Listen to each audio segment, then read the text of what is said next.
Doing?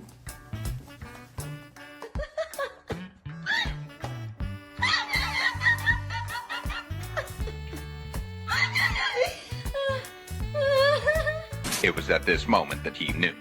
He fucked up.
на сегодня агрессивное грозовое облачко.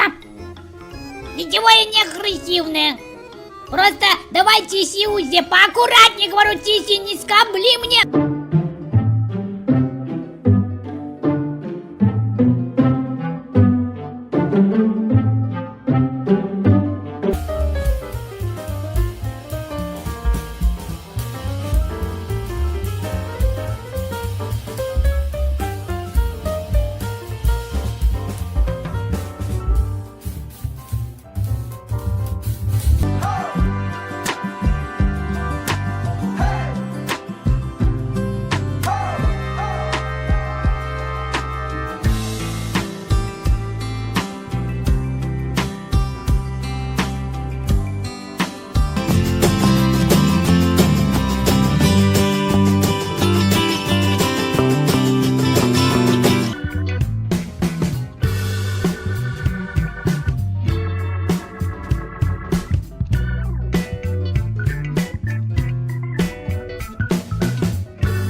everyone.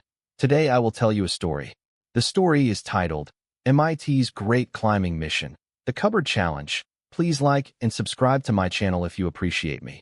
You can skip this if you don't like this video. Thank you very much. The story begins as follows. Good morning, everyone.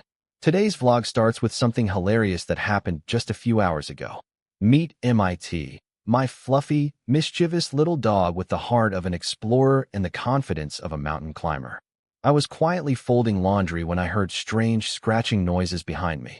Turning around, I saw MIT standing in front of the tall wooden cupboard in the living room, staring at the top shelf as if it held the greatest treasure in the world. His tail wagged, eyes locked, and you could practically see the gears turning in his tiny head. I can do this. You see, I'd put his favorite chew toy, the squeaky red bone, on top of the cupboard the night before, hoping to give it a good wash later. But apparently, MIT decided he couldn't wait. He sniffed the air dramatically, pawed at the cupboard door, and even barked softly, as if asking it to come down. The adventure had begun. MIT versus the cupboard. Round 1. MIT started by trying the most logical move for a dog, jumping. He took a few steps back, crouched, and launched himself forward like a tiny rocket, only to bump gently against the wood and slide down with a small thud. His surprised expression was priceless. But MIT is not the kind to give up. Nope. He circled around, searching for another way up. His eyes caught the nearby chair.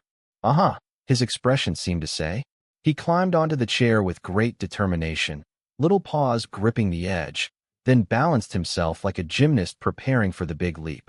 I could almost hear dramatic music playing in the background. He jumped again, but missed. The cupboard stood firm and victorious, while MIT landed safely on the soft carpet, blinking in disbelief. For a moment, he looked at me, tail wagging slower now, as if asking, "Why is it so tall?" I tried not to laugh, but I couldn't help it. His fur was slightly ruffled, his tongue poked out, and his proud little spirit was still unbroken. He gave one last bark at the cupboard, maybe a mix of frustration and respect, before trotting away to his bed, as if to say, "I'll be back." Later that evening, I watched MIT snoozing peacefully, his tiny chest rising and falling with each breath. The cupboard, the toy, the failed attempts, it all seemed like such a simple story. But somehow, it stayed in my mind. MIT didn't reach his goal today, but what impressed me most was his attitude. He didn't sulk or give up. He tried, failed, and tried again with joy. There was no embarrassment, no frustration, just pure curiosity and determination. And honestly, that's something I wish we adults remembered more often. Life often places our chew toys, dreams, goals, or things we deeply want on tall cupboards we can't reach right away. We jump, we miss, we fall, and sometimes we stop trying because we're afraid of failing again. But MIT's little adventure reminds me that it's okay to fail as long as we keep our hearts light and our spirits playful. So here's today's life advice. Approach your goals like MIT, with excitement, persistence, and a wagging tail. Don't let failure make you forget how fun the climb can be. Success doesn't always mean reaching the top. Sometimes, it's simply having the courage to try again tomorrow.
Пока!